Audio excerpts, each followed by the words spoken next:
Dr. Z says, many of the characterizations of my work offered by Dr. Q are imprecise, and such characterizations do not provide an adequate basis for sound criticism of my work. All right, so tell me that in your words. What is that saying?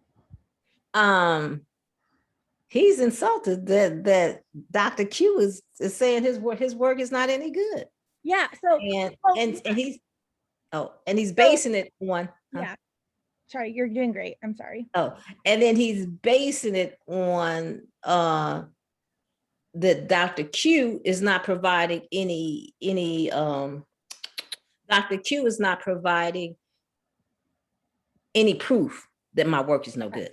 So Dr. Z says many of the things that Dr. Q says about my work are like not accurate, right? Right. And these things that he says don't provide a good basis for giving good sound criticism of my work. Right. Okay. All right. So what kind of question is this? An inference. Okay. So this is going to be a must be true question. Because it says, which of the following can be properly inferred? And what does infer mean on the LSAT? A valid conclusion. Can be concluded. Yes. So this is essentially concluded. Yeah, but you're right. So which of the following can be properly concluded based on this above statement? So it's a top-down question. So we're like, what must be true based on this situation? So here we go. And the way I've done it, even though you don't do it that way, but I guess I got Ethan in my brains. I have to find everything that's false. So that's the way I attack it. If it can't happen, we cross it off. Yes. Right. So must be. So all my must, I have to find 4 must be falses. That's the way. Well, not must be falses. They could be true. We just don't know that they have to be true. Okay. So inferred means it has to be true, must be true. Right. So I've got to find one. I have to find one. The right answer is the one that must be true. Yeah. And the wrong answers could be true. They just don't have to be true. What do you mean they could be hard? But let's go ahead and start with A. Okay. Some of Dr. Q's characterizations of Dr. Z's work provide an adequate basis for sound criticism of Dr. Z's work. He said, okay, so here we go. They said some. So that could be. It could be, but does it have to be true? Okay. Must be true. Must be true. All right. So must be true, not necessarily. But yep, one of his characterizations do not have to provide adequate basis. Okay. All right. Right, let's go to B. Okay. All of Dr. Q's characterization of Dr. Z's work are not imprecise. Provide an adequate basis for sound criticism of Dr. Z's work. That's true. Is it? He said all of it doesn't.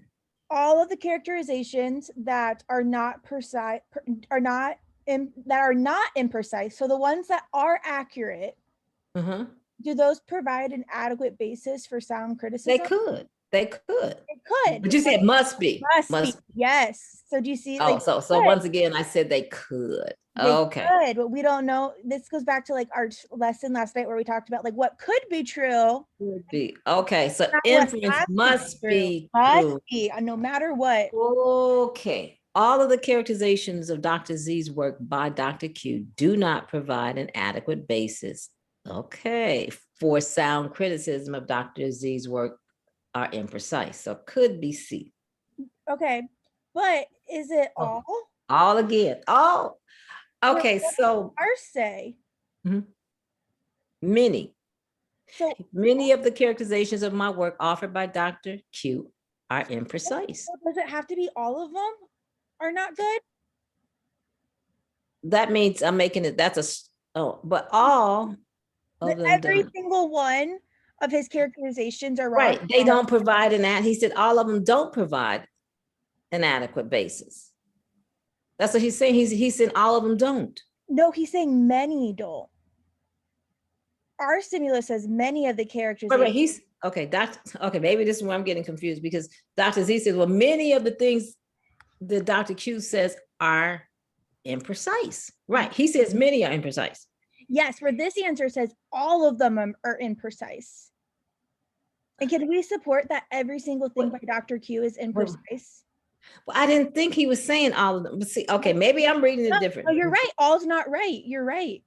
Right, because he's saying all of the characteristics by Dr. Z's work of Dr. Q don't provide an adequate basis.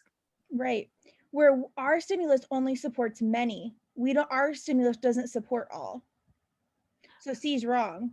Right. Okay. Okay. Let me get saying it. Huh?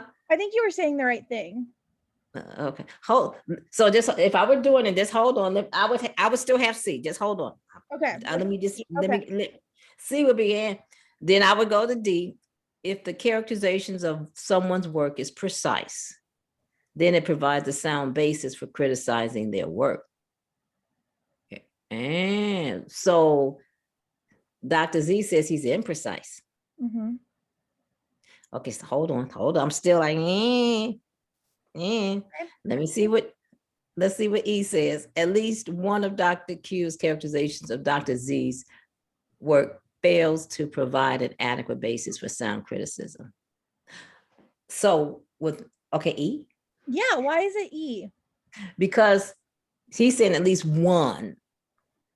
So there's and Dr. Z says many of the characteristics offered of my work offered by Dr. Z are imprecise, but there was at least one. He didn't say all of them. He didn't say all of them were wrong. He just said many. 2 or 3. Where 2 or 3 definitely covers at least. Yeah. And then so here we say at least one. So why is D wrong? Is it D as in dog wrong? If the characterization of one's work is precise, then it provides a fair. Because even though they may say it's precise, that doesn't give you a right. That's not the argument here. That's not the argument. We don't talk about, we know that a couple things are imprecise and they're not good. We don't just get to assume that the opposite, that if something is precise, it is good. Like there could be other things that have to be true other than being precise. Mm-hmm. It takes more things to be a good sound basis for criticizing a work. So we don't just get to assume that. Yeah, so that's why our answer is E. Cool.